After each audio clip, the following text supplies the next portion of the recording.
bw'oba okowoola Katonda tosaaganga. Yona yajeemera Katonda naye ne mu bujeemu yamanya nti Katonda yalina amaanyi. Ekyennyanja bwe kyamumira munda tiyanoonya ngeri gyakirumaaluma afulume, tiyanoonya ngeri gyayuza oba gyasala, yanoonya kimu kyokka. Saala n'atandika okusaba Mukama n'amugamba okujeema kwange kumala, bw'onzija mu kyennyanja kino ngenda kukukolera. Byonna byonna nga bitabuse, essaala esobola obitereeza. Essaala esobola obitereeza. Yona n'asaba essaala, ekyennyanja ne kimutwala Nineeve gye yabadde agaanye okugenda.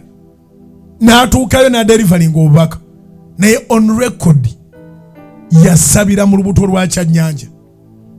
Obudde bwonna Sebusaatandika okugaaya, obudde bwonna system ya digestion etandika okukola, naggwaawo. Naye yamanya nti wano kati wendi Saala. Esaala kyova olaba nabagamba nyina bensabira abatasobola kusaba era nga babonaabona naye nga tebamanyi na byakusaba. Mukama yaŋŋamba okusabira abalokole n'abatali balokole. Nyina bensabira nga bakyalimu akasaba, nyina bensabira nga tebalimu kukkiriza kwonna wadde. Ezeekeri Mukama amusindika mu kiwonvu ekijjudde amagumba amakalu, amagumba n'omumwa tegukyamanyiddwa wa we guli. Gaali maanyi ga Katonda agakomyawo omumwa gudde ku magumba kwe gwava. Buli ggumba ne lidda ku linnaalyo n'akawanga ne keenoonya ne kakomawo biki. Amagumba agabadde amakalu ge g'amaanyi ga Katonda. Yonna skeletoni neddawo.